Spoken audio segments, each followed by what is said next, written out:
ఎన్ని ప్రాణాలు పోతున్నా మరింతో మంది బాధితులుగా మారుతున్న గాంధీ ఆసుపత్రికి పట్టిన నిర్లక్ష్యపు రోగానికి మందే లేకుండా పోతుంది. ట్రీట్మెంట్ విషయంలో ఆసుపత్రి సిబ్బంది నిర్లక్ష్యం సాక్షాత్తు ఓ ఎమ్మెల్యే సతీమణి సాక్షిగా రుజువైంది.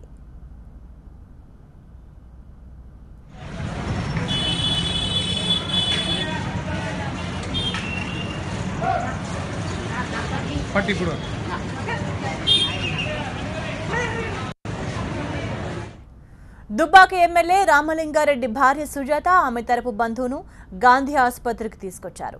ట్రీట్మెంట్ విషయంలో గాంధీ సూపరింటెండెంట్ను సంప్రదించగా క్యాజువాలిటీకి తీసుకురమ్మంటూ వారికి తెలిపారు. అయితే కనీసం పేషెంట్ను తీసుకెళ్లేందుకు వీల్ చైర్ కూడా సమకూర్చలేదు. దీంతో ఎమ్మెల్యే భార్య సుజాతే నేరుగా వీల్ చైర్ తీసుకుని ఓపీ బ్లాక్కు వెళ్లారు. అక్కడ వైద్యం ఆలస్యమవుతోంది అంటూ మళ్లీ వీల్ చైర్పై బయటకు తీసుకెళ్లారు. ఈ తతంగాన్నంతా ఎమ్మెల్యే భార్య బంధువులు వీడియో రికార్డ్ చేసి మీడియాకు అందజేశారు.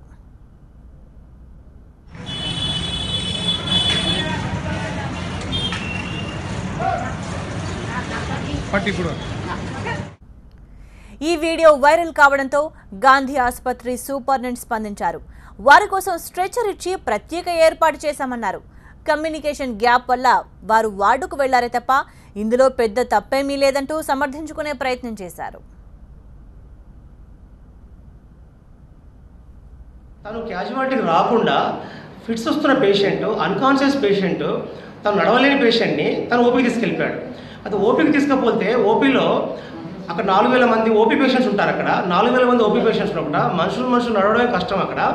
అక్కడ పేషెంట్ని డ్రైవ్ చేయడం, పేషెంట్ తీసుకుపోవడం కష్టంగా ఉంటుంది. వీళ్ళ కోసం నేను ఆల్రెడీ ఎమ్మెల్యే గారి వాళ్ళ రిలేషన్ కోసం చెప్పేసి నేను క్యాజువాలిటీలో ఆల్రెడీ అరేంజ్మెంట్స్ అన్ని చేసి పెట్టాను.